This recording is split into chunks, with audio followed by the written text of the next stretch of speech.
श्रमिक पत्रकार भवन मध्ये होणाऱ्या या पत्र परिषदेला प्रामुख्याने महाराष्ट्राच्या कानाकोपऱ्यातून आलेले माझे सगळे जीवाभावाचे सहकारी, यामध्ये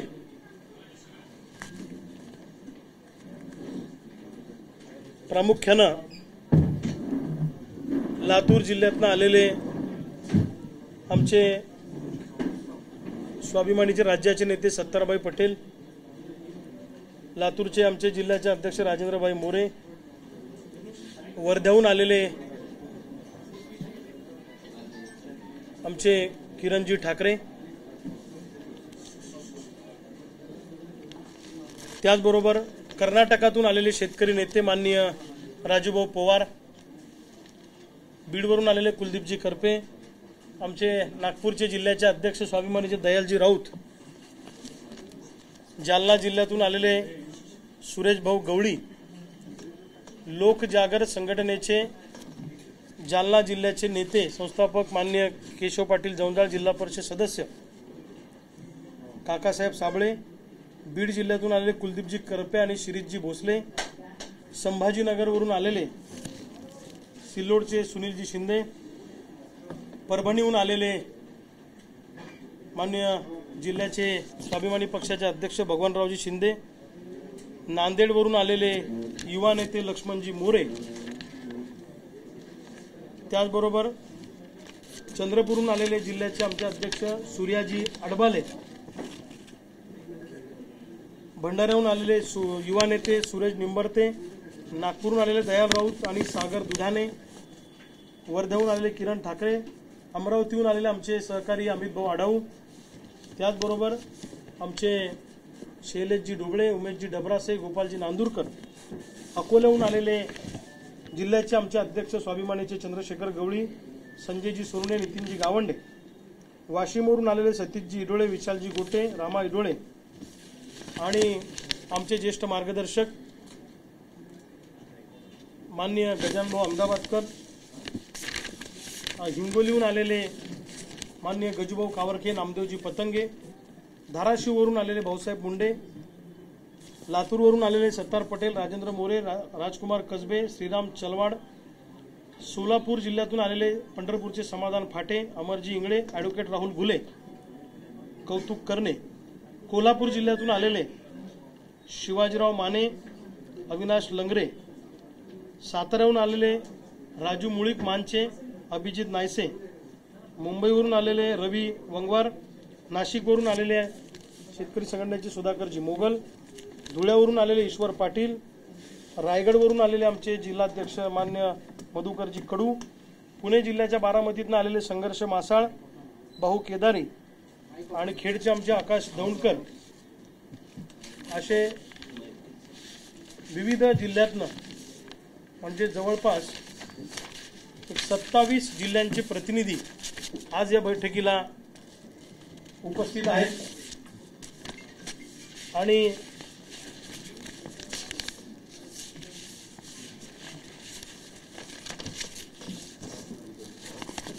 या बैठकीमध्ये आज साधक बाधक चर्चा झाली।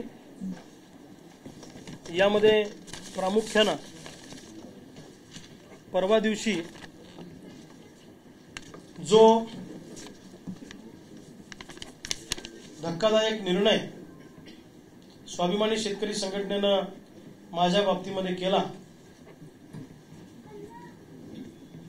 का, पुण्यामध्ये पत्रकार परिषद घेऊन राजू शेट्टींच्या सांगण्यावर संघटनेपासून मला वेगळं केलं, तुमच्या मीडियाच्या भाषेत हकालपट्टी केली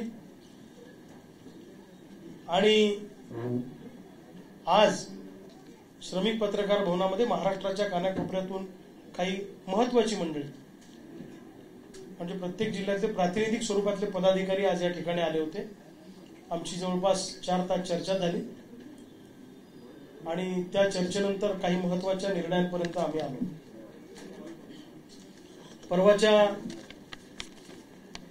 राजू शेट्टींची जी भूमिका होती मला बाजूला करण्याची संघटनेतून, हे वाचल्यानंतर किंवा माध्यमातून ऐकल्यानंतर मला प्रचंड मोठा धक्का बसला 20-22 वर्ष चळवळीमध्ये काम केलं, पोलिसांचा मार खाल्ला, लाठ्याकाठ्या खाल्ल्या, अनेक वेळा तुरुंगवाऱ्या केल्या, अनेक वेळा जेलमध्ये गेलो, शेकडो पोलीस केसेस अंगावर घेतल्या. कोल्हापूर जिल्ह्यातल्या 2.5 तालुक्यामध्ये असणारी संघटना महाराष्ट्राच्या कानाकोपऱ्यामध्ये आम्ही पोहोचवली. मी 2002 ला 2003 ला मी स्वर्गीय शरद जोशी साहेबांच्या चळवळीत काम करायला सुरुवात केली. वयाच्या 17व्या-18व्या वर्षीपासून, आणि एक महिना घराच्या बाहेर राहिलं, 2 महिना घराच्या बाहेर राहायचं, संघटना वाढवायची. नंतर 2007 ला आम्ही राजू शेट्टींसोबत आलो. तेव्हा संघटना कोल्हापूर जिल्ह्यापुरती होती. आम्ही ती बुलढाण्याला नेली. 2009 ला मान्य सदाभाऊने आणि मी महाराष्ट्राच्या कानाकोपऱ्यात संघटना पोहोचवली. घरादारावर तुळशीपत्र ठेवलं आणि आज संघटना नावारूपाला आली आणि आमची गरज संपली म्हणून कदाचित मला बाजूला करण्याचा निर्णय त्यांनी घेतला असावा. खरं तर राजू शेट्टींवर बोलायचं नाही, आपलं काम करायचं असं माझ्या डोक्यात होतं. पण ज्या पद्धतीनं परवा प्राध्यापक जालिंदर पाटलांनी माझ्यावर आरोप केले त्याची उत्तर देणं हे मला बंधनकारक आहे. आणि मीडियातून मला विलन करण्याचा प्रयत्न राजू शेट्टींनी केला. जो कार्यकर्ता त्यांना नको असतो त्याच्या बाबतीत काही बातम्या पेरायच्या, रुमर्स पसरवायच्या आणि जनतेमध्ये त्या कार्यकर्त्याची प्रतिमा विलन करायची. त्या दिवशीच्या पत्रकार परिषदेमध्ये जालिंदर पाटलाच्या बोलण्याचा रोख असा होता की रविकांत तुपकरांना राजकीय महत्वाकांक्षा आहे म्हणून ते संघटनेपासून काही काळापासून लांब आहेत. कुठल्याही चळवळीतल्या कार्यकर्त्यांना राजकीय महत्वाकांक्षा बाळगायची नाही का? मी काय चूक केली? माझा असा कुठला गुन्हा होता की एवढी मोठी शिक्षा मला दिली? माझ्या लेकरा बाळांना जेवढं मी अंतर दिलं, जेवढं प्रेम लेकरा बाळावर सुद्धा मला करता आलं नाही चळवळीमुळं, तेवढं प्रेम मी या लाल बिल्ल्यावर केलं. हा लाल बिल्ला मी तळ हाताच्या फोडासारखा सांभाळला, महाराष्ट्राच्या कानाकोपऱ्यात पोहोचवला. 1-1, 2-2, 3-3, 6-6 महिने आम्ही प्रत्येक जिल्ह्यामध्ये मुक्काम केला. दुसऱ्या आयुष्यात काहीच केलं नाही. आणि आज ते म्हणतात की आमच्यामुळं रविकांत तुपकरला नाव मिळालं. तर मी त्यांना सांगेन की कोल्हापूरच्या 3 तालुक्यापुरती मर्यादित असणारी संघटना महाराष्ट्राच्या कानाकोपऱ्यात हा बिल्ला आम्ही नेला. राजू शेट्टींचा चेहरा आम्ही घराघरात पोहोचवला. राजू शेट्टी किती ग्रेट आहेत, किती चांगले आहेत हे आम्ही लोकांना समजावून सांगितलं. आम्ही गावागावात तुम्हाला पोहोचवलं. हे परस्पर पूरक आहे. तुम्ही जर आम्हाला चळवळीत काम करायची संधी दिली असेल तर आम्ही सुद्धा आमचं योगदान दिलं, आमचं तारुण्य समर्पित केलं, आमचं संपूर्ण 20-22 वर्षाचं करिअर डावावर लावून चळवळीसाठी योगदान दिलं. आता ते म्हणतात की पुण्यात आयोजित केलेली कालची बैठक त्यांना माहीत नव्हती. ही बैठक मुळात संघटनेची नव्हतीच. शेतकरी चळवळीची पुढची दिशा काय असली पाहिजे याच्यासाठी महाराष्ट्रातले काही तरुण त्या भागात काम करणारे आम्ही एकत्रित यायचं ठरवलं आणि एक विचार मंथनाची आमची बैठक होती. ती काय संघटनेची बैठक नव्हती.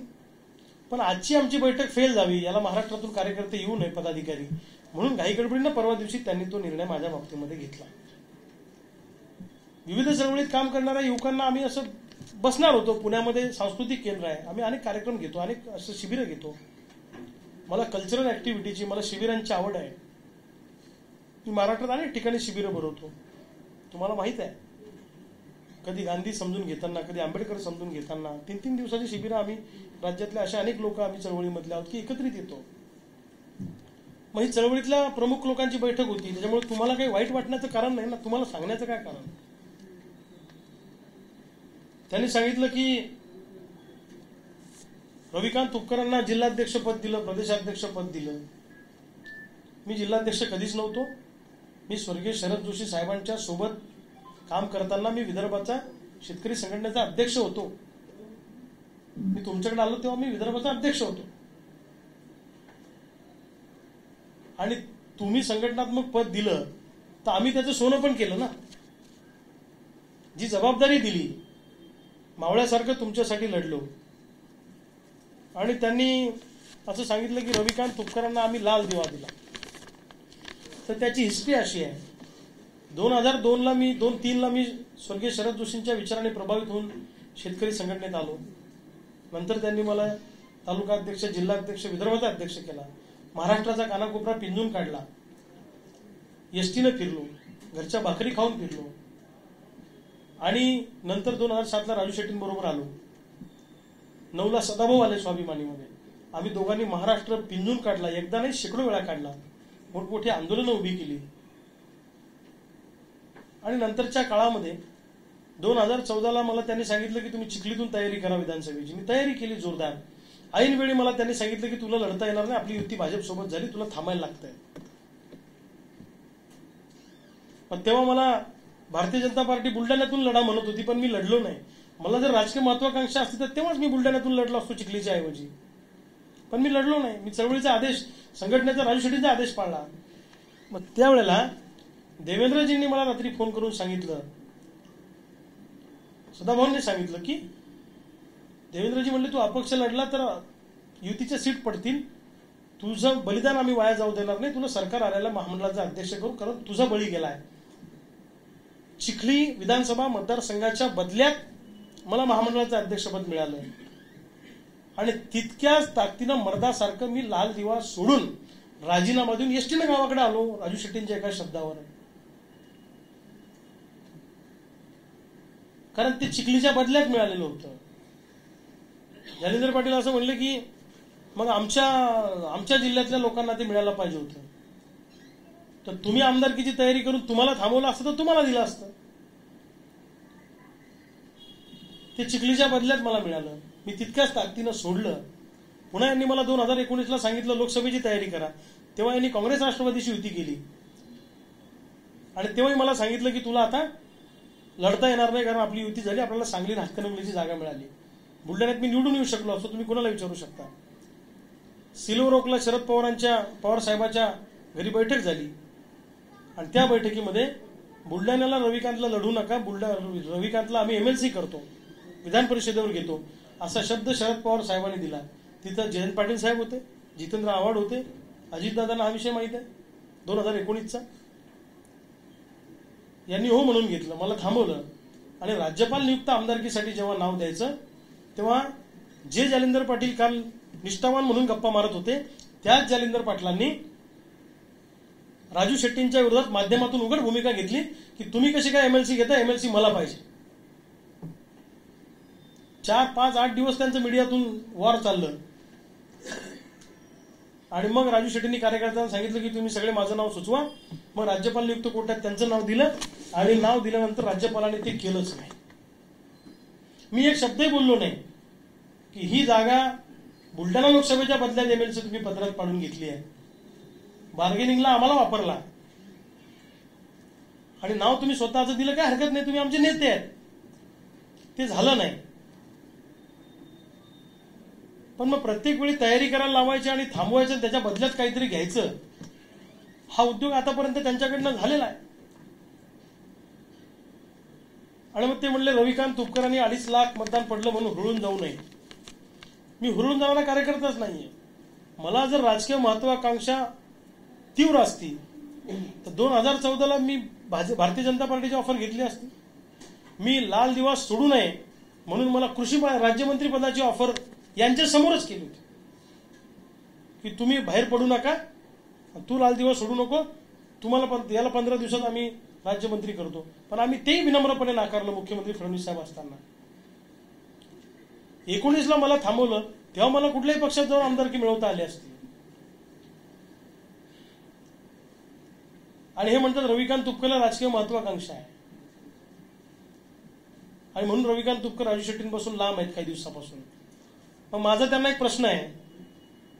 2002 साली तुम्हाला स्वर्गीय शरद जोशी साहेबांनी जिल्हा परिषदेचा सदस्य केलं स्वतंत्र भारत पक्षावर उदगाव सर्कलमधून. तुम्ही शेतकरी संघटनेत होता त्यावेळेला. स्वर्गीय शरद जोशी साहेबांनी तुम्हाला जिल्हा परिषद सदस्य केला. त्यांनी भाजपसोबत युती केली तेव्हा शिरोळची जागा सुटत नव्हती म्हणून तुम्ही स्वतःचा सौदा सुभा मांडला.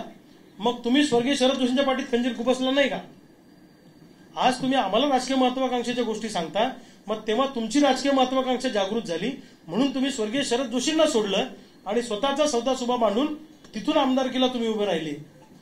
मग तुम्हाला खासदारकीसाठी एकदा भाजपसोबत युती करायला चालते, एकदा सगळ्या डाव्या पक्षांना एकत्रित करायला चालतं, एकदा शिवसेनेसोबत युती करायला चालतं. 2019ला ज्या कारखानदारांच्या विरोधामध्ये बोलून तुम्ही संघटना उभी केली, तुमचं नेतृत्व पुढे आलं, तुम्ही बारामतीला आमरस खायला गेले आणि काँग्रेस राष्ट्रवादी सोबत युती केली. म्हणजे तुम्ही भूमिका बदलल्या की सगळं चालतं.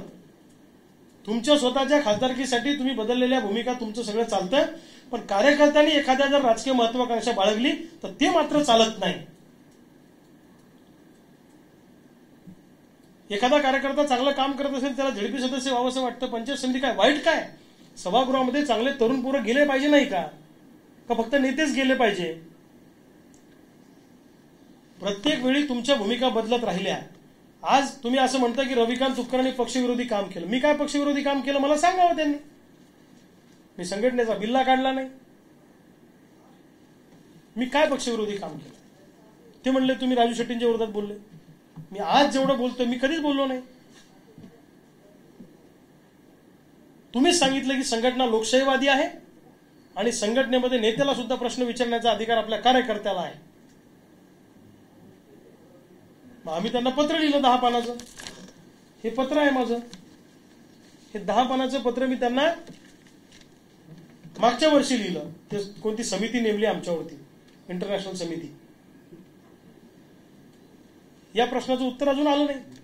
ते म्हणले रविकांत तुपकर समिती समोर हजर झाले नाही. अरे मी का दरोडा घातला? मी का बलात्कार केला?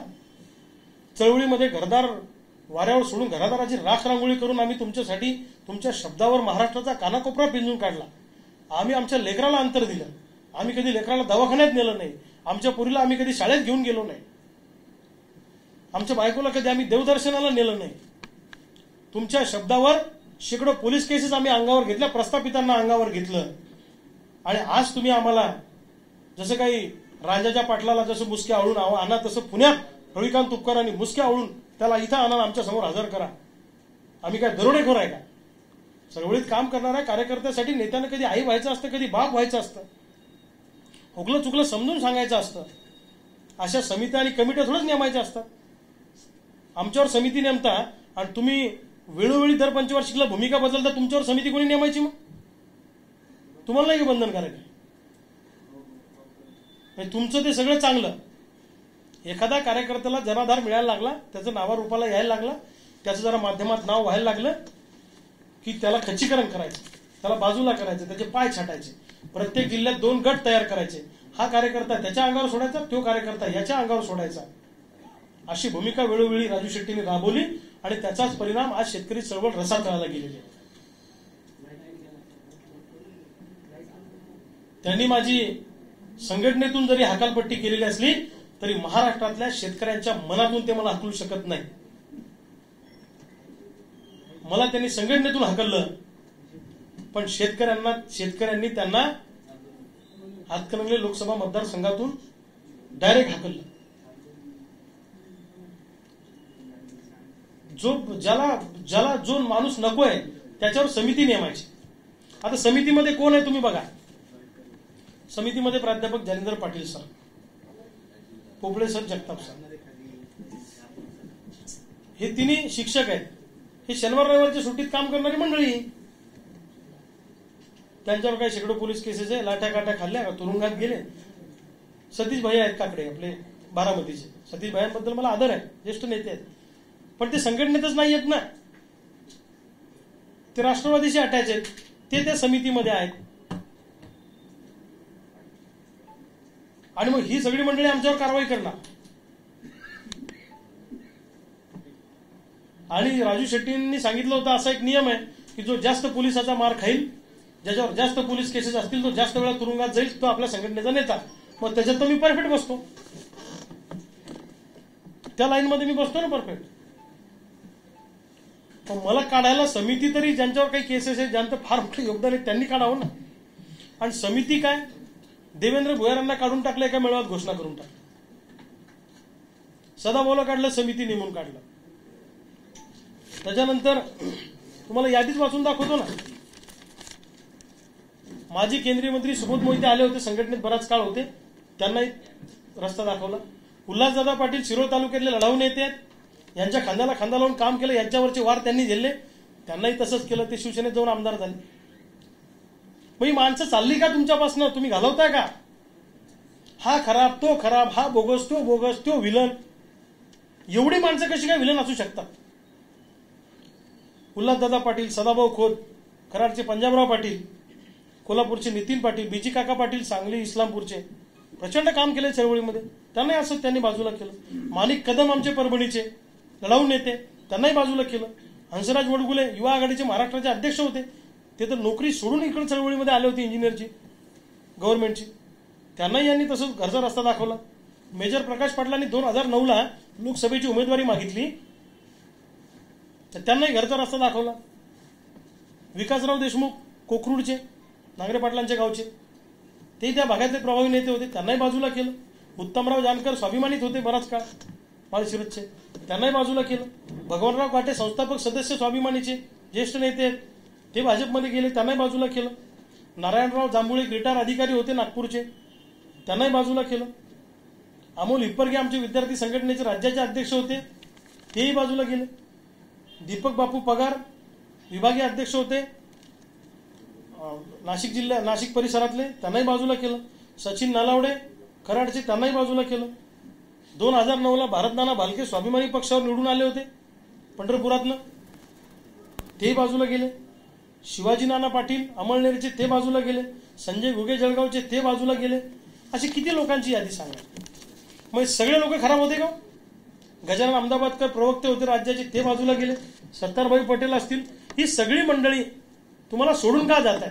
राजूभाऊ पवार हे कर्नाटकचे आहेत, हे कर्नाटकमध्ये रयत शेतकरी संघटना चालू, रयत संघटना तिकडं कर्नाटकमध्ये देश पातळीवर काम करतात, हे राजू शेट्टींसोबत होते, हे बाजूला गेले. ही सगळी माणसं तुम्हाला सोडून का जात आहे? याचं आत्मचिंतन तुम्ही केलं पाहिजे, म्हणजे त्यांनी केलं पाहिजे असं मला वाटतं. प्रत्येक वेळी याच्यावर दोष द्यायचा, त्याच्यावर दोष द्यायचा आणि प्रत्येकाला विलन ठरवायचं. साहेबांनी केलं की चांगलं, आणि थोडंसं जरी एखादा कार्यकर्ता नवा रूपाला आला की मग तो खराब, अशी भूमिका त्यांनी ठेवलेली आहे. राजू शेट्टी साहेबांनी कोल्हापूरच्या उसाच्या पलीकडे कधी सोयाबीन कापसासाठी महाराष्ट्रव्यापी एखादं आंदोलन केलं का? तुमच्या मतदारसंघातला ऊसच तुम्हाला महत्वाचा वाटतो, पण महाराष्ट्रातल्या इतर शेतकऱ्यांच्या प्रश्नासाठी तितकं आक्रमक आंदोलन राज्यव्यापी केलं नाही. हेच आमचं मुळात दुखणं होतं की आमच्या भागातला प्रश्न सोयाबीन कापसाचा आहे, त्याच्यावर तुम्ही काही बोलत नाही. ते म्हणले रविकांत तुपकर ऊस परिषदेला आले नाही 2 वर्षात. मला काही कंपल्सरी आहे काय ना? मी प्रदेशाध्यक्ष नाही, पदाधिकारी नाही, काही नाही, मी कार्यकर्ता आहे साधा. तुमच्या ऊस परिषद जेव्हा असते तेव्हा आमचं सोयाबीन कापसाचं आंदोलन असतं तिकडं त्या भागामध्ये. आम्ही शेतकऱ्यांचेच प्रश्न घेऊन लढतो ना. तुम्ही तुमच्या भागातले लढा, आम्ही आमच्या भागातले लढतो. अडचण काय? रविकांत तुपकर कुठल्याही कार्यकारिणीच्या बैठकीला आले नाही. मात्र 17 वर्ष आलो ते गेलं का बोंबलं? एखादा वर्ष नसेल आलो मी कार्यकारिणीला, माझी काय अडचण असेल, पण मी कार्यकारिणीला यायला मी काय राज्यातल्या कार्यकारिणीचा सदस्यच नाही ना. मी कोणत्याच पदावर नाही, मी साधा कार्यकर्ता आहे. मला काही कंपल्सरी थोडीच एखाद्या कार्यकारिणीला येणं. मी कुठल्याच पदावर नाहीये. 2019 पासून मी कुठल्याच पदावर नाहीये. ते म्हणले रविकांत तुपकर रयतमध्ये गेले का गेले? आणि या सगळ्या तुमच्या भानगडीला कंटाळून तुम्हाला सांगून आम्ही गेलो की आम्हाला पक्षात जायचं नाही, एखाद्या शेतकरी संघटनेत जायचं आहे. तुम्हीच राजू शेट्टींनी टीम माझ्याकडे बुलढाण्याला पाठवली, मला विनंती केली, विनवण्या केल्या की तुम्ही परत या, आपल्याला विधानसभा लढायची आहे. बहुजन समाजाचा माणूस बाजूला गेला तर चुकीचा मेसेज जाईल म्हणून विधानसभा तोंडावर होती, म्हणून मला गोड भरून पुन्हा आत घेतलं आणि पुन्हा माझा उलटा कार्यक्रम लावला. तुम्ही बघा ना, ज्या कार्यकर्त्याला संघटनेतून बाजूला करायचंय त्याची जी जात असेल त्याच जातीच्या माणसाच्या हातून त्याचा कार्यक्रम केला जातो. असा आमचा इतक्या वर्षाचा अनुभव आहे. हे न समजणे इतके आम्ही पण काही पाटील साहेब दूध खुळे नाहीये, त्यांनाही मला सांगायचं आहे. ज्या सदाभाऊंना तुम्ही दिवस रात्र उठता बसता शिवाय देता, त्या सदाभाऊंच्या घरी परवा तुम्ही सत्काराला गेले होते, जयेंद्र पाटील सर. तुम्ही पण इकडे राजू शेट्टींची निष्ठा दाखवता आणि तिकडे महामंडळ किंवा एमएलसी मिळवा म्हणून तिकडे बिल्डिंग लावता की माझा जमू आम्ही येतो तिकडं. हेच जालिंदर पाटील राजू शेट्टींच्या सांगण्यावरून असं म्हणत होते की रविकांत तुपकरनी एखादी निवडणूक लढवावी आणि स्वतःची लायकी सिद्ध करावी. मी निवडणूक लढवली, तुमचा फोटो न वापरता लढवली, तुमचं बॅनर न वापरता लढवली आणि मी कडवी झुंज दिली. 98,000नीच मी पडलो, मी 3.5 लाखांनी नाही पडलो. माझं डिपॉझिटही वाचलं. मला भरभरून प्रेम केलं लोकांनी माझ्यावर त्या भागामध्ये. आणि त्यांनी तुमच्या प्रेसमध्ये सांगितलं की रविकांत तुपकरला आम्ही मदत केली म्हणून 2.5 लाख मतं पडली, आमचा पाठिंबा होता. मग तुमच्या शब्दावर जर मला 2.5 लाख पडू शकतात तर तुम्हाला 2.5 लाख का पडत नाही? तुमचा करिश्मा तिकडे का चालला नाही? तो चालायला पाहिजे होता ना. मला तुम्ही एबी फॉर्म दिला नाही मी मागून सुद्धा, कारण माझी निवडणूक पहिली होती, त्यांची नंतर होती. ती इकडे तडजोडी करत होते. मातोश्री भाजप सगळे बैठका घेत होते जागा सुटते का म्हणून मला एबी फॉर्म दिला नाही. आणि वरतून म्हणता एबी फॉर्म घेतला नाही. किती खोटं बोलावं माणसाने. रविकांत तुपकर स्वतंत्रपणाने टीआरपी साठी करतात. टीआरपी हा काही कोणाला असं मिळत असतो का? टीआरपी साठी करतं का कोणी? चळवळीत काम सगळे लोक घर खोदून करतात. जो काम करेल त्याला टीआरपी मिळेल, जो नाही करणार त्याला नाही मिळणार. ज्याचं इंटेन्शन स्वच्छ आहे त्याला माध्यमाची दखल घेतील. तुमच्या का पोटात दुखतं?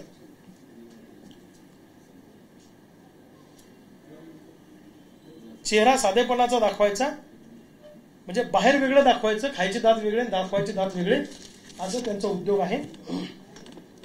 मला एवढंच सांगायचंय. त्यांनी सांगितलं की रविकांत तुपकरांनी त्यांचं म्हणणं आमच्या समोर मांडायला पाहिजे, मीडियातून नाही.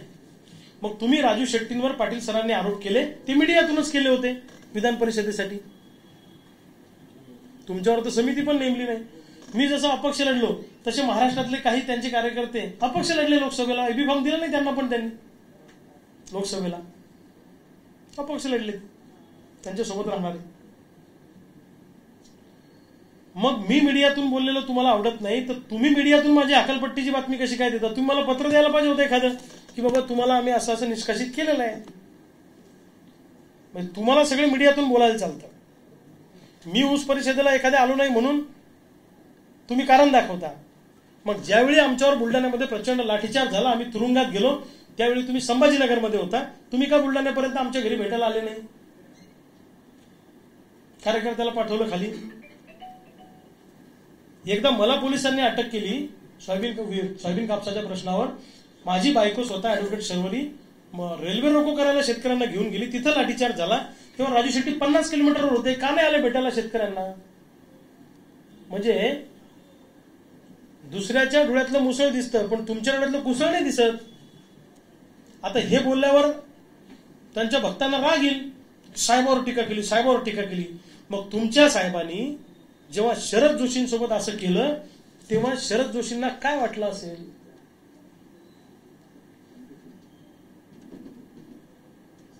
मला आठवतं की 2005 साली सांगलीला यांनी शरद जोशींसोबत तडजोड केली की मी माझी संघटना विलीन करतो तुमच्यामध्ये आणि शेतकरी संघटनेचं काम मी तुमच्यासोबत करतो. आमदार झाल्यावर सांगलीमध्ये बैठक झाली. तुम्ही फक्त एक करा, रघुनाथ दादांची राज्याध्यक्ष पदावरून हकालपट्टी करा आणि जयपाल अण्णा फराटेंची नियुक्ती करा. ते वयस्कर जयपाल अण्णा वारले आता. अशी बैठक झाली. मेळावा झाला सांगलीमध्ये. त्या मेळाव्याला आम्ही होतो आणि त्या मेळाव्यामध्ये रघुनाथ दादांना काढलं अशी हकालपट्टी करून आणि जयपाल अण्णांची नियुक्ती केली. आणि नंतर राजू शेट्टींनी घुमजाव केला की आता मी माझी संघटना विलीन करत नाही, तुम्ही तुमचं चालू द्या, मला रघुनाथ पाटलांचा गेम करायचा होता, मी केला. म्हणजे अशा पद्धतीनं श्रूडपणे वागून कार्यकर्ते संपवायचे. हवं तर तुम्ही कोणालाही विचारू शकता. तेव्हा एक हेडलाईन आली होती मीडियामध्ये, रघुनाथ दादांची हकालपट्टी, जयपाल अण्णा फराटेंची नियुक्ती, राजू शेट्टी शरद जोशींची गट्टी, रघुनाथ दादांची हकालपट्टी. मला आठवतं 2004-05ची गोष्ट आहे. मी होतो त्या कार्यक्रमाला, रेल्वेला गेलो होतो आम्ही.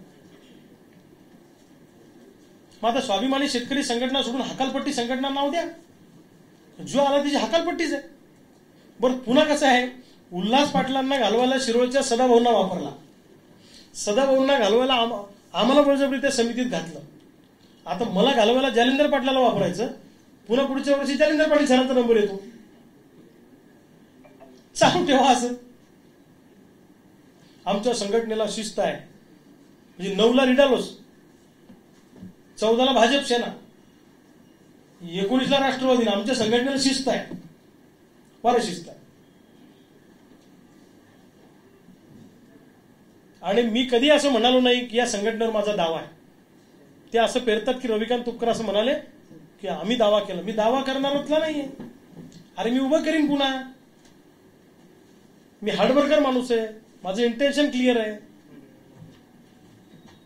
बुलढाण्यातल्या पत्रकारांनी 2 वर्षापूर्वी पुढाकार घेऊन लोकवर्गणीतून माझा कृतज्ञता सोहळा घेतला आणि मला, तुम्हाला सुधीर भाऊ तुम्ही बुलढाण्याचे, तुम्हाला माहित आहे, मला 32 लाखाची गाडी दिली. मला 5 लाख रुपये गजानन महाराज मित्रमंडळाने डिझेलला दिलं. मी काही तर चांगला वागत असेल लोकांशी. आणि मी अजिबात हुरळून जाणाऱ्यातला नाहीये. मी शेतकऱ्यांसाठी माझं आयुष्य समर्पित करायचं ठरवलेलं आहे. शेवटच्या रक्ताच्या श्वासापर्यंत शेतकऱ्यांसाठी लढत राहील असा मी निर्धार केलेला आहे. माझ्यासोबतच्या सगळ्या सहकाऱ्यांनी केलेला आहे. रविकांत तुपकरांमुळे संघटनेचं नुकसान होतं आणि मग तुमच्या बदलत्या भूमिकेमुळे चळवळीचं नुकसान होतं. त्याचं काय? त्याच्याबद्दल तर कोणीच बोलत नाही.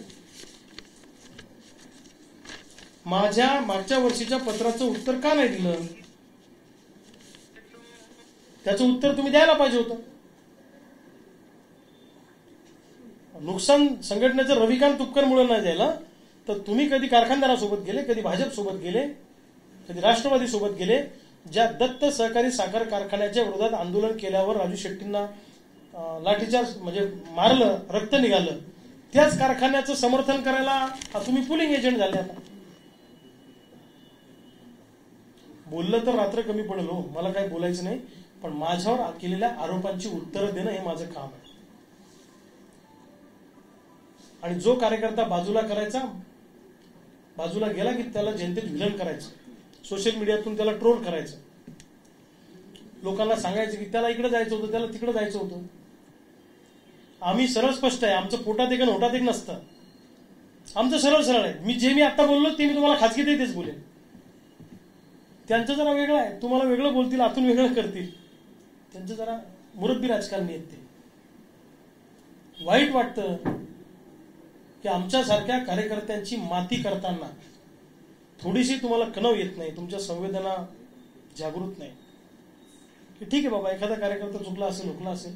प्रत्येक जिल्ह्यात 2-2 गट तयार केले, झुंजवायचे कार्यकर्ते एकमेकांशी, आपण आसुरी आनंद घ्यायचा. माझी परवा हकालपट्टी केल्यानंतर त्यांना चांगली झोप लागली असेल.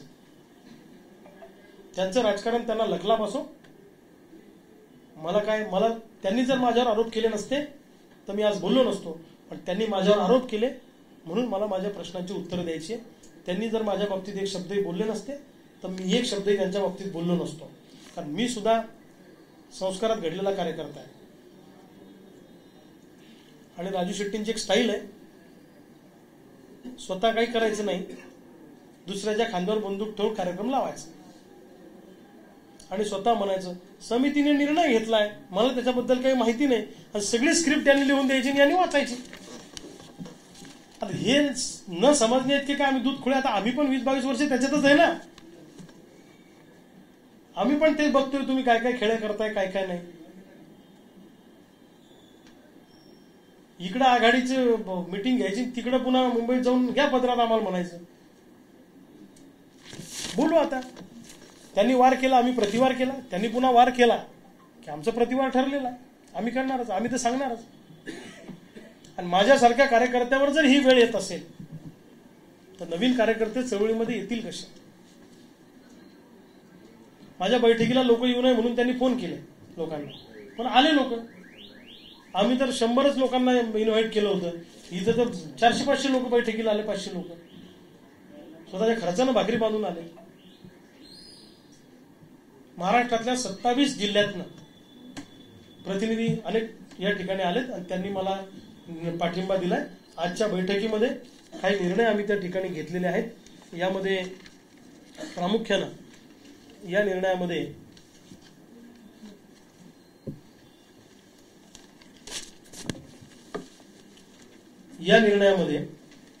लोकांच्या सगळ्यांच्या चर्चेतनं एक गोष्ट अशी आली की चळवळीचं काम ताकदीनं महाराष्ट्रामध्ये पुढे न्यायचं आणि सभागृहात सुद्धा चांगल्या विचाराचे तरुण पोरं गेले पाहिजे, म्हणून विविध भागामध्ये काम करणारे यांच्या पाठीमागे जनाधार आहे अशा सगळ्या महाराष्ट्रातल्या तरुणांना एकत्रित करण्याचं काम आता भविष्यात करायचा असा निर्णय आम्ही घेतला. आणि त्याचाच एक भाग म्हणून महाराष्ट्रामध्ये विविध भागात काम करणाऱ्या ज्या छोट्या मोठ्या संघटना आहेत, छोटे मोठे फाउंडेशन आहेत किंवा सामाजिक पातळीवर शेतकऱ्यांसाठी कष्टकऱ्यांसाठी लढणारे छोटे पक्ष आहेत, या सगळ्यांना घेऊन महाराष्ट्राला एक सक्षम तिसरा पर्याय द्यायचा असा आमचा प्रयत्न आहे. आणि तो निर्णय आजच्या बैठकीमध्ये झाला. त्यामध्ये आज महाराष्ट्र क्रांतिकारी आघाडी आम्ही स्थापन करतो आहे आणि छोट्या मोठ्या संघटना, पक्ष, चांगल्या विचाराचे तरुण यांना एकत्रित करून महाराष्ट्रामध्ये 25 जागा आम्ही महाराष्ट्र क्रांतिकारी आघाडीच्या माध्यमातून लढण्याचा निर्णय आजच्या बैठकीमध्ये झालेला आहे. मी राज्याचा दौरा करणार आहे, मी ठिकठिकाणी मेळावे घेणार आहे आणि सोयाबीन, कापूस, कांदा, दूध, ऊस या सगळ्या प्रश्नाला घेऊन, पीक विमा, कर्जमुक्ती, त्या सगळ्या प्रश्नांना घेऊन धान एक राज्यव्यापी आंदोलन लवकरच आम्ही, शेतकरी आत्महत्या सुद्धा चिंतनाचा विषय आहे, पीक कर्जाचा विषय, शेतकरी, शेतमजूर, तरुण, महिलांचे प्रश्न घेऊन लवकरच एक राज्यव्यापी आंदोलन आम्ही उभं करणार आहोत. आणि सामाजिक पातळीवर किंवा चळवळीच्या पातळीवर बिगर राजकीय एखादी शेतकऱ्यांसाठी संघटना उभी केली पाहिजे असा विचार सगळ्या लोकांकडून त्या ठिकाणी आलेला आहे. त्याच्यावर आता आम्ही कोर कमिटी करतो आहे. ती कोर कमिटी महाराष्ट्रातल्या प्रमुख लोकांची असेल, ती चर्चा करेल सगळ्या राज्यातल्या लोकांशी आणि आठवड्याभरामध्ये त्याचा निर्णय ती कोर कमिटी घेईल. आणि एक आंदोलन किंवा चळवळी करण्यासाठी सामाजिक पातळीवर एक संघटना शेतकऱ्यांची स्वतंत्रपणानं उभी करावी असा एक विचार आला, तर तो सुद्धा विचार अंमलात आणण्याच्या संदर्भामध्ये आमची कोर कमिटी निर्णय घेईल आणि त्याचाही निर्णय आठवड्याभरामध्ये आमचा होईल.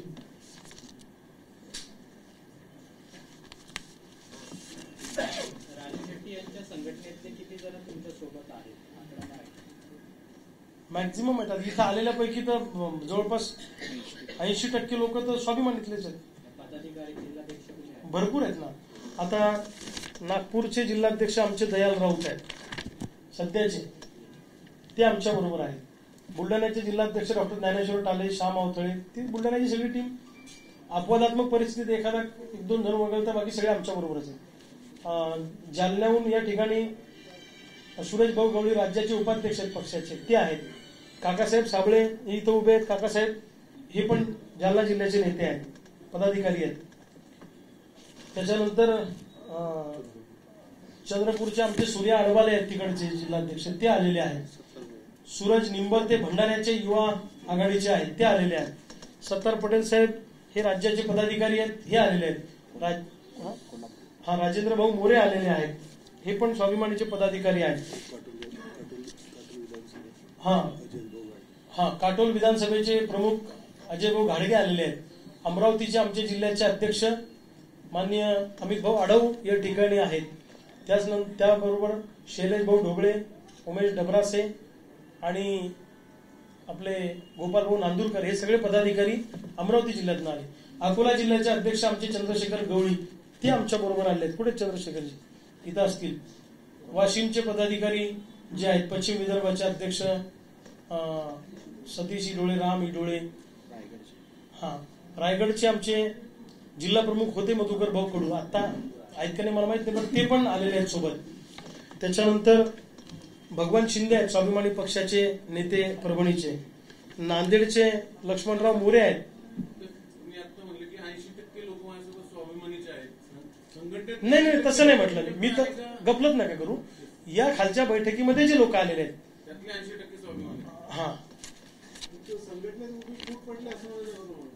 फूटबीट काय नसतो, कुठेच काय असतं.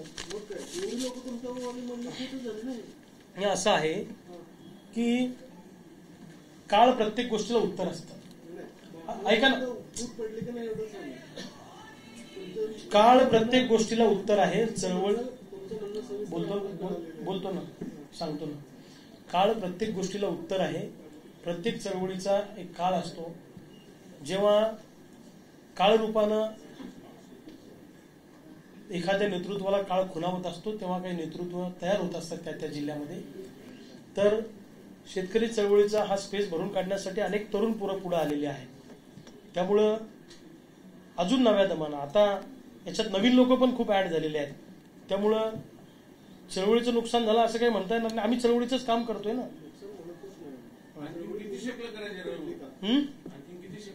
ते राजू शेट्टींना विचारा. आता एवढ्या लोकांना त्यांनी बाजूला केलं. मी तर बाजूला नाही झालो ना, त्यांनी केलं. मला संघटना सोडायचीच नव्हती. मला त्यांनी बाजूला काढला.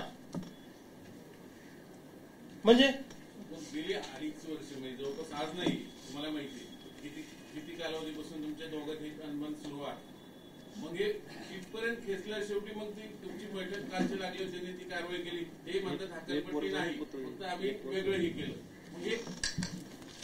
हे बघा, हे वादात संघटनेचं नुकसान नाही होतं. एक मिनिट ऐका.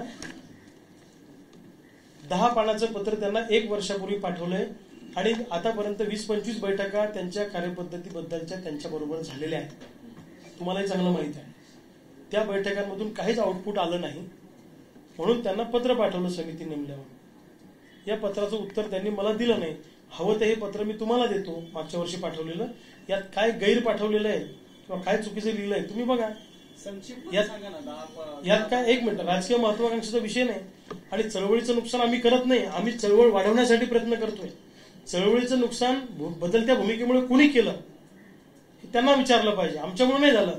आम्ही तर बिल्ला घराघरात पोहोचवला आणि रविकांत तुपकर 2 वर्षात आला नाही म्हणजे कुठं काही कोणाच्या घरी पाणी भरायला जायचं असतं का? मी सोलापूरचा दौरा केला, आता लातूरमध्ये मागच्या आठवड्यात मोर्चा काढला. मागच्या वर्षीचा मोर्चा आम्ही राजू शेट्टींचा फोटो लावूनच केला बुलढाण्यामध्ये.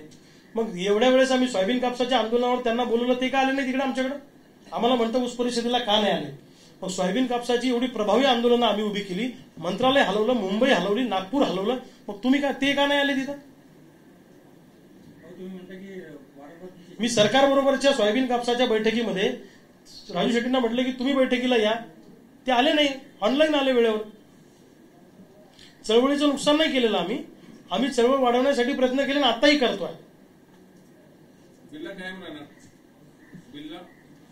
बिल्ला काय, आता त्यांनी तर आमची हकालपट्टीच केली ना. त्याच्यामुळं पुन्हा ते म्हणणार की मग आमच्या बिल्ल्यामुळे तुमची ओळख आहे. मग मी असं म्हणतो की त्यांची ओळख शरद जोशींमुळे आहे.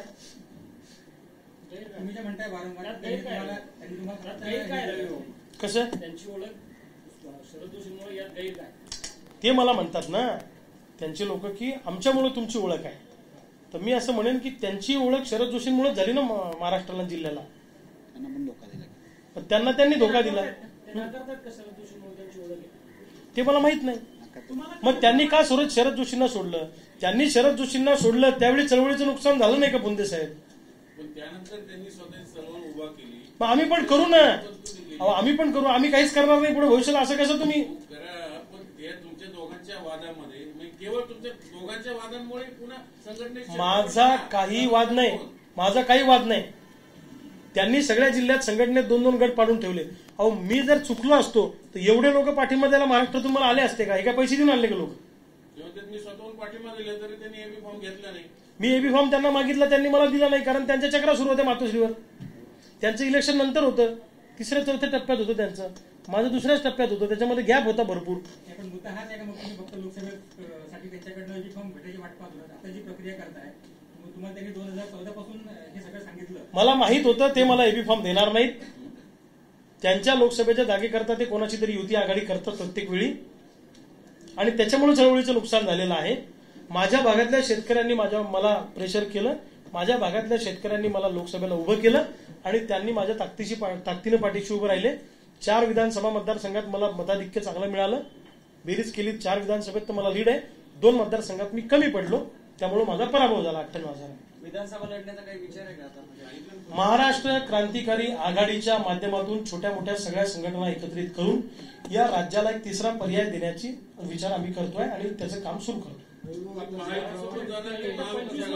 तुम्ही असताल का?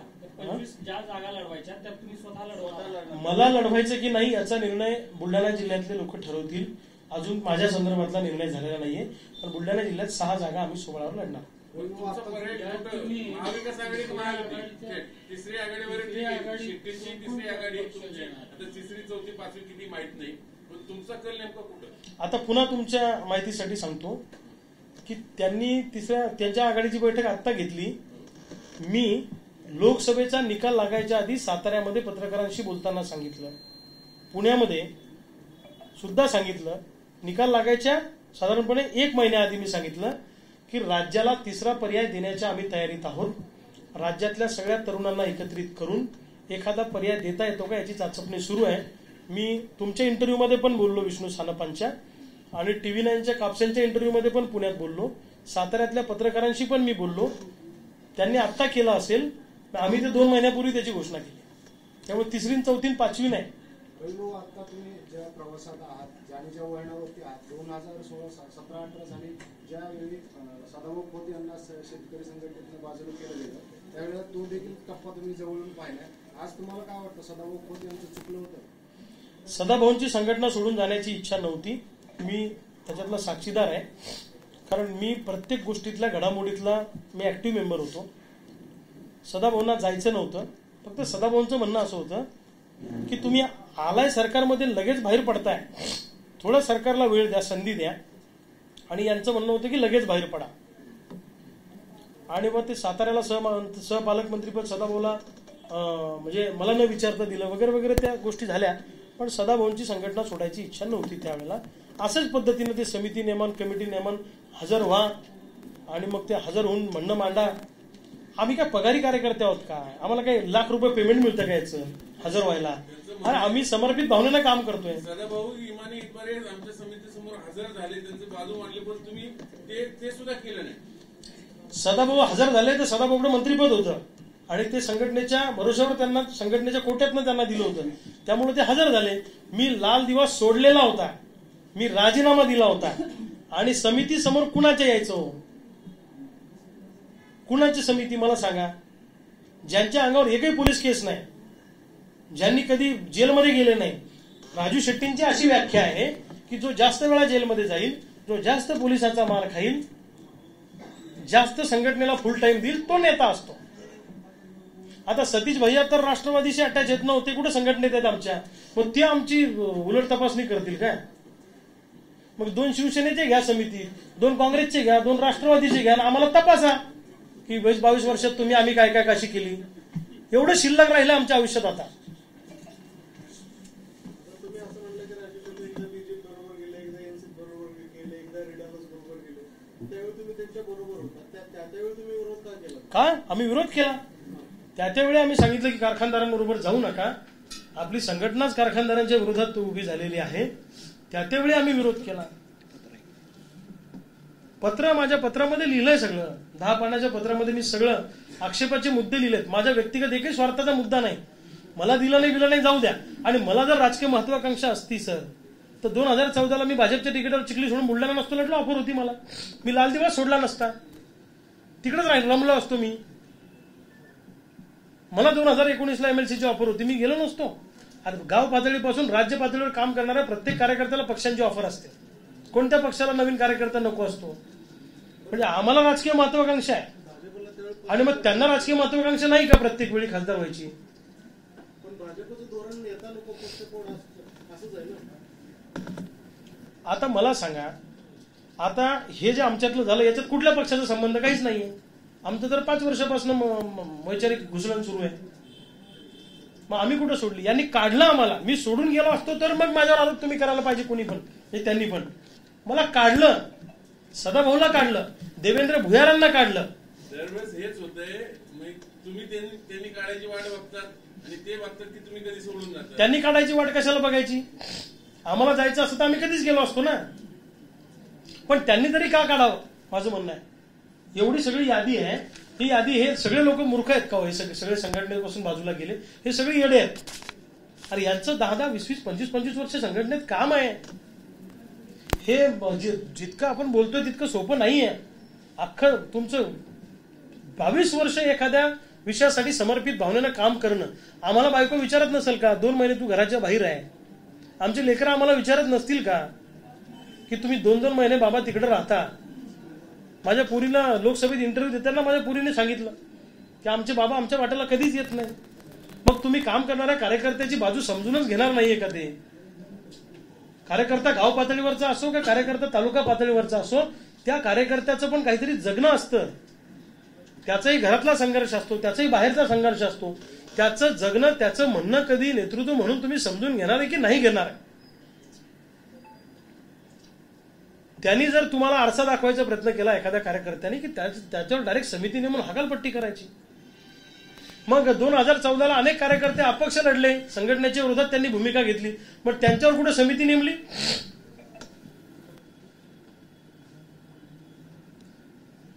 आता पुढचं तुमचं पाऊल काय असणार? महाराष्ट्रातल्या विविध चळवळीमध्ये काम करणारे जे काही तरुण आहेत, ज्येष्ठांचं मार्गदर्शन घ्यायचं, जुन्या नव्यांचा मेळ घालायचा आणि महाराष्ट्रामध्ये 25 ठिकाणी आम्ही आता जागा लढवण्याचा निर्णय खालच्या बैठकीमध्ये घेतलाय. आम्ही कुठल्या लढवायच्या, काय लढवायच्या याच्यावरही प्राथमिक चर्चा आमची झाली. ते फायनल झाल्यावर आम्ही ते सांगूच. आणि महाराष्ट्र क्रांतिकारी आघाडी अशी आमची आघाडी असेल. हा एक महाराष्ट्राला नवा पर्याय आम्ही देतो आहे. भाजपसोबत जाणार का भविष्यात? कुठे आमचं, आम्ही सांगितलं तुम्हाला की आम्ही छोट्या मोठ्या संघटनांना एकत्रित करून आम्ही महाराष्ट्राला तिसरा पर्याय देतोय. तिकडे महायुती, इकडे महाविकास आणि इकडे आम्ही पर्याय देतो तरुणांसाठी एक चांगला. काय म्हटलं तुम्ही? 25 जागा लढवून कसा तिसरा पर्याय देणार आपल्याला? जेवढी आमच्या आता प्राथमिक अवस्थेमध्ये आम्ही 25 जागांचं काढलंय. भविष्यात नवीन चेहरे आले, चांगले लोक आले तर वाढतील ना. एकच निवडणूक. मग कोणता पक्ष, एक मिनिट, कोणता पक्ष 288 जागा लढतो? आता नाही, मुद्दा काय आहे, तुम्ही तिसरा पर्याय म्हणता. तिसरा पर्याय म्हटल्यानंतर आता प्रत्येक जण दावा करतो आम्ही तिसरा. अहो, आता पहिल्या बैठकीमध्ये आम्ही शेट्टी म्हणतात. लोकांनी समजायचं कुठला तिसरा पर्याय. ज्याच्यावर लोकांचा विश्वास असेल त्याच्यासोबत लोक येतील. अडचण काय? कर्मचाऱ्यांच्या 5 संघटना असत नाहीत का? पत्रकारांच्या 2-4 संघटना आपल्या आहेतच ना. मग शेतकरी संघटनेची, मला काय म्हणायचंय की शेतकरी संघटनेच्या 4 संघटना वेगळ्या वेगळ्या प्रश्नावर काम करत असतील तर अडचण काय? आम्ही त्यांचं फेडरेशन करण्याचा प्रयत्न करतोय तरुणांना. तुमच्या पण 4 संघटना आहेत ना, त्या एकत्रित येतातच ना. अन्याय झाला की कर्मचाऱ्यांच्या येतात, अंगणवाडी सेविकेच्या येतात, त्यांच्या पण 2-4 संघटना असतात. अधिकाऱ्यांचे पण महासंघ असतो, त्यांच्याही 2-4 संघटना असतात. आहेच ना असं. रविभाऊ, तुम्ही राजकीय भूमिका मांडली, मात्र राज्यामध्ये दूध असेल, कांदा असेल, सर्व पिकांचा प्रश्न आहे, शेतकऱ्यांचे अनेक प्रश्न आहेत. त्याच्यावर तुमची काय भूमिका असणार? कारण राजकारणामध्ये ते सगळं आता बाजूला. नाही, मी सांगितलं, खाली आमची चर्चा झाली की राजकीय भूमिका आपली वेगळी असेल, चळवळीची आणि आंदोलनात्मक भूमिका आपली वेगळी असेल. मी मगाही सांगितलं, सोयाबीन, आता बोललो ना, सोयाबीन, कापूस, धान, ऊस, कांदा, या दूध, हे सगळे प्रश्न घेऊन पीक विमा, कर्जमुक्ती, पीक कर्ज, जंगली जनावरांच्या त्रासामुळे जो त्रास होतो त्याच्या कंपाऊंडचा प्रश्न, असे सगळे प्रश्न घेऊन आम्ही महाराष्ट्रामध्ये मोठं आंदोलन उभं करणार आहोत आणि एक यात्रा, निर्धार यात्रा महाराष्ट्रामध्ये मी काढणार आहे.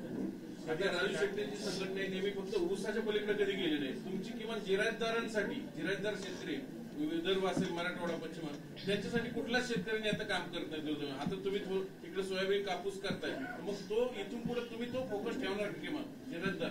बिलकुल ठेवणार. आणि करत नाही असं कसं म्हणता? बुलढाण्यामध्ये मी किमान 5 वर्षापासून, म्हणजे पहिल्यापासूनच करतो, पण सोयाबीन कापसाचा प्रश्न अजेंड्यावरच आम्ही आणला. तो माध्यमांमध्ये सोयाबीन कापसाचा प्रश्न आंदोलनामुळे आला. राज्यकर्त्यांच्या तोंडात सोयाबीन कापसामुळे आमचा पराभव झाला. हे आमच्या आंदोलनाचं यश आहे. 50-50 हजार शेतकऱ्यांचे मोर्चे आम्ही काढतो. नागपूरला हजारो शेतकरी घेऊन आम्ही विधान भवन ताब्यात घ्यायला गेलो. त्याला यश अपयश, कधी यश मिळालं कधी नाही मिळालं. मुंबईला हजारो शेतकरी घेऊन सोयाबीन कापसाच्या प्रश्नावर मुंबईला जाऊन आम्ही आंदोलनं केली. आम्ही करत नाही असं नाही, ठीक आहे, त्याला 100% यश मिळेलच असं नाही, कधी मिळतं कधी नाही मिळत. पण आमचा प्रयत्न आहे त्या भागातल्या शेतकऱ्यांना फोकस करून, महाराष्ट्रातल्या शेतकऱ्यांना फोकस करून भविष्यातलं आंदोलन असेल. सगळ्या महाराष्ट्रात जाणार, महाराष्ट्राचा कानाकोपरा पिंजून काढणार. 22 वर्ष चळवळीला दिलेत, अजून जोमानं करू, काय अडचण आहे?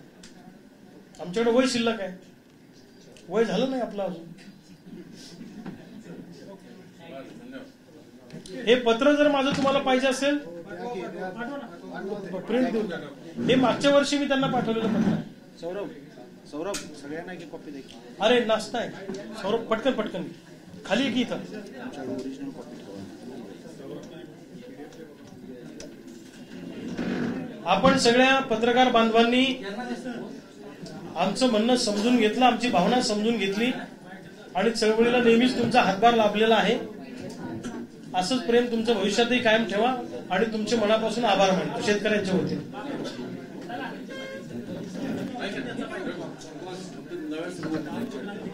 नाही त्याचं नाही झालं अजून फायनल. संघटना नाही होती, आघाडी येते, आघाडी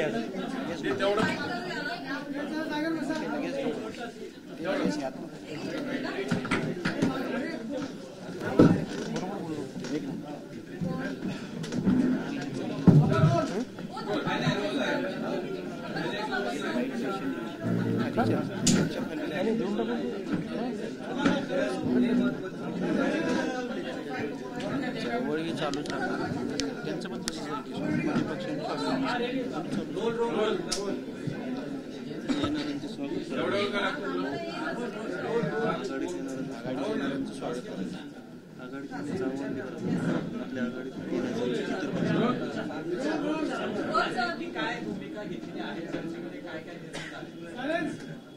महाराष्ट्रातल्या शेतकरी चळवळीची दशा दिशा आंदोलनात्मक आणि राजकीय कशी असली पाहिजे याच्या संदर्भामध्ये एक महत्त्वाच्या पदाधिकाऱ्यांची बैठक आज पुण्यामध्ये आम्ही बोलवलेली होती. यामध्ये महाराष्ट्राच्या 27 जिल्ह्यातनं प्रातिनिधिक पदाधिकारी या ठिकाणी आले होते. जवळपास 3-4 तास आमची बैठक चालली. 100 लोक निमंत्रित होते, पण जवळपास 400-500 लोक या बैठकीला आले स्वतःहून आणि एक चांगली बैठक खेळीमेळीच्या वातावरणामध्ये आमची झाली. मला राजू शेट्टींनी स्वाभिमानी शेतकरी संघटनेतून बाजूला केलं, हकालपट्टी केली. त्याच्यानंतर या बैठकीमध्ये अनेक चर्चा आमच्या झाल्या आणि मला संपवण्यासाठी कुणी किती जरी प्रयत्न केला तरी मी संपणार नाही. मी लढणारा कार्यकर्ता आहे, मर्दासारखा आजपर्यंत 22 वर्षात लढलो, पुढे लढत राहीन.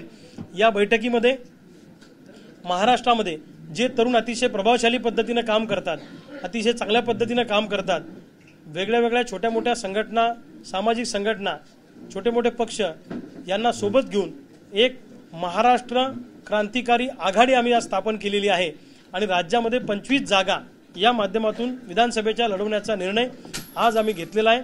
लवकरच सोयाबीन, कापूस, कांदा, ऊस, दुधाच्या प्रश्नावर, धानाच्या प्रश्नावर, एक पीक विमा, कर्जमुक्तीच्या प्रश्नावर एक राज्यव्यापी आंदोलन उभं करण्याचा निर्णय आजच्या बैठकीमध्ये झाला. मी स्वतः महाराष्ट्राचा दौरा करणार आहे आणि एक निर्धार यात्रा महाराष्ट्रात काढून शेतकऱ्यांमध्ये चेतना जागून शेतकऱ्याच्या तरुण पोरांना एकत्रित करून शेतकऱ्यांची एक पॉलिटिकल वोट बँक उभी करण्याचा प्रयत्न आम्ही करणार आहे आणि एक व्यापक आंदोलन राज्यव्यापी, एका पिकापुरतं नाही तर सर्व पिकांना डोळ्यासमोर ठेवून एक राज्यव्यापी आंदोलन आम्ही भविष्य काळामध्ये लवकरच उभं करणार.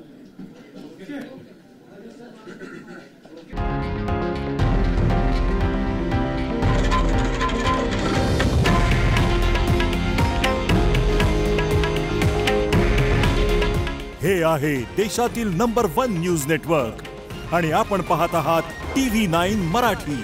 काळजी तुमची, हित महाराष्ट्राचं.